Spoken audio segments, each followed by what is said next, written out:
Selamat pagi, kita bahas lanjut ke nomor 5. Kalau kita lihat diagram sel volta, ya, ketahuan diagram sel volta di mana? Karena dia ditempel voltmeter.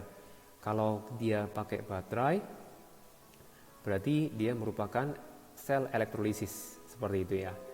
Nah, kita lanjutkan di sini menganalisa dulu. Potensial reduksi untuk Ce, ion Ce3+ menjadi Ce, prosesnya reduksi, bilangan oksidasinya turun atau muatannya turun. Ini nilainya positif. Dan tentunya untuk ini adalah hidrogen standar. Jadi elektroda gitu ya, elektroda hidrogen standar. Ini memiliki nilainya adalah E dari reduksi berarti dari H+ menjadi H2. Pada kondisi standar itu ada nilainya 0. Oke, di sini kita bisa mengartikan bahwa yang mengalami oksidasi adalah potensial reduksinya yang rendah. Jadi yang mengalami oksidasi adalah H di bagian yang kiri, yang 0. Berarti ini mengalami oksidasi, sedangkan yang sebelah kanan itu akan mengalami reduksi. Di dalam sel volta, untuk menyatakan elektron mengalir, berarti prosesnya adalah kalau elektron mengalir berarti dari proses yang katakan mengalami oksidasi. Berarti yang mengalami oksidasi itu dari kiri ya, dari kiri ke kanan. Oke, ini benar. Kemudian elektroda H berfungsi sebagai katoda. Kalau yang mengalami oksidasi itu ingat dia adalah anoda. Kemudian kalau reduksi adalah katoda. Sekarang H berfungsi sebagai katoda. Salah, harusnya adalah anoda. Nah, ini saya mengingatkan lagi persamaan yang ada di antara sel volta dan elektrolisis adalah selalu kalau oksidasi itu terjadi di anoda tempatnya. Kalau reduksi tempatnya itu adalah di katoda. Saya mengingatkan kembali. Kemudian mengenai notasi sel yang ada. Jadi notasi sel kita lihat pertama yang mengenai elektrodanya dulu. Elektrodanya di sini adalah kita mendapatkan ini PT ini logamnya solid, kemudian ketemu berkontak dengan H2, ini H2 kondisi 1 ATM, kemudian ion berinteraksi sama ion, transfer elektron antara H2 dengan H melalui tempatnya adalah PT yang ini. Kemudian ini dua garis ini adalah jembatan garam, kemudian berkontraksi sama Ce3+ dan Ce2+ juga. Kita pakai tanda koma karena mereka menjadi satu, yaitu fasenya larutan. Jadi satu jenis bergabung jadi satu, tidak bisa kita bedakan di dalam larutan ini, mana Ce2+, mana Ce3+. Kita pakai lambang koma. Kalau yang sebelumnya H gas, yang ini adalah larutan, bisa kita bedakan, maka pakai tanda garis di sini.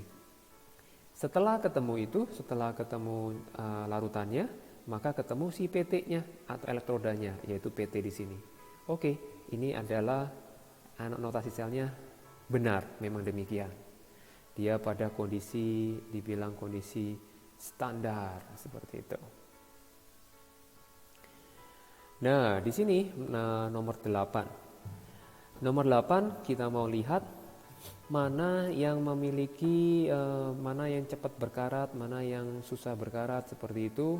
Kita mau lihat kalau dalam karat, proses karat itu membutuhkan O2 yang ada di udara dan juga air dalam bentuk uap airnya cukup, atau dalam bentuk dalam bentuk cairnya maksudnya.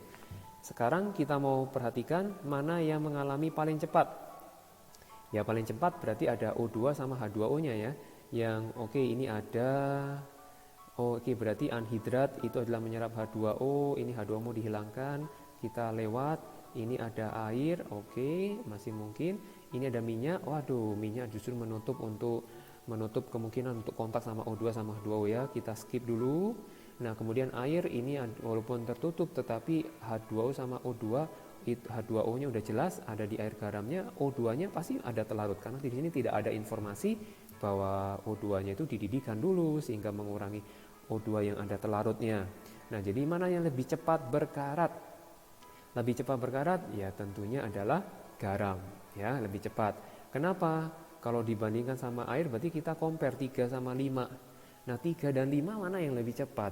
Nah, ini yang lebih cepat tentunya itu adalah yang ada pergerakannya lebih cepat, atau pergerakan apa yang dimaksud pergerakan ion. Karena dikarenakan adanya NaCl, maka pergerakan ionnya cepat dan itu mempercepat proses karatnya, ya. Kalau misalkan di laut, di tepi laut itu justru lebih cepat berkarat dibandingkan kalau di gunung karena nggak ada NaCl-nya. Maksudnya kalau di laut itu ada uapnya itu lengket-lengket, ya jadinya ada garam yang nempel, kurang lebih begitu. Nah, sekarang yang paling lambat, oke, kemungkinan adalah 2 sama 4. Jadi kalau menjawab 2 atau 4 ini adalah benar, seperti itu ya. Tentunya yang sangat-sangat lambat adalah 4 karena dia ketutup sama minyak. Tapi kalau CaCl2 itu ada kemungkinan kapasitas CaCl2-nya juga akan makin berkurang lama-lama, ya. Akibatnya juga berkarat juga nanti kalau CaCl2-nya sudah menyerap air, ya. Jadi yang pasti 2 atau kalau dalam hal ini 4 atau 2 itu dibetulkan, ya. Oke, yang sekarang yang nomor ini. Nah, ini akan sangat membantu kalau kita membuat garis bilangan. Nah, garis bilangan mana yang dulu yang diutamakan? Yang sudah jelas adalah yang sudah pasti udah ada angkanya. Berarti potensial reduksi ini negatif, ini positif. Oke, saya gambar di sini adalah min 0,23, di sini min 0,14. Berarti ini punyanya C2 plus menjadi C, yang ini punyanya B2 plus menjadi B. Sekarang yang ada hubungannya adalah A sama B. Nah, sekarang A sama B. A-nya, oke, kita lihat B-nya.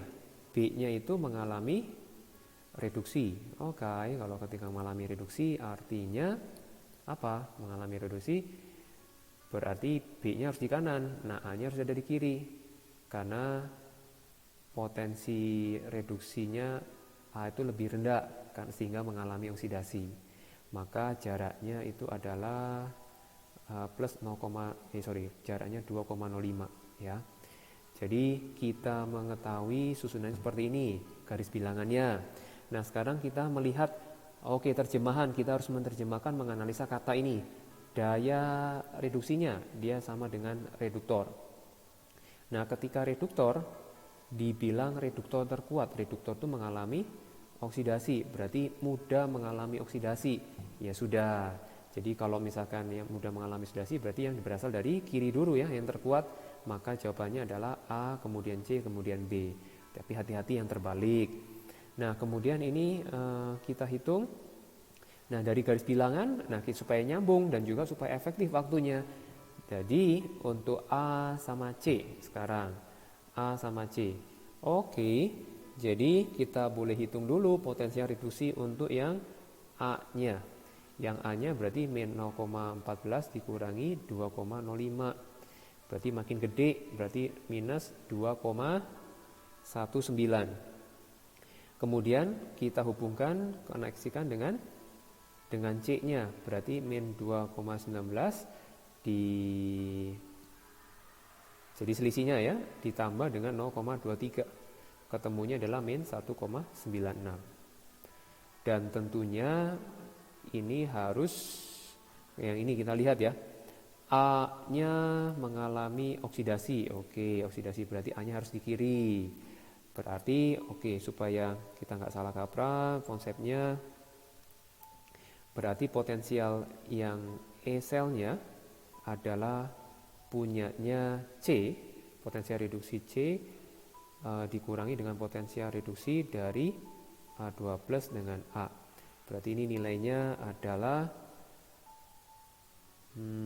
punyanya C, min 0,23 dikurangi dengan min 219. Di sini jadinya plus 1,96. Maka jawabannya ini ya.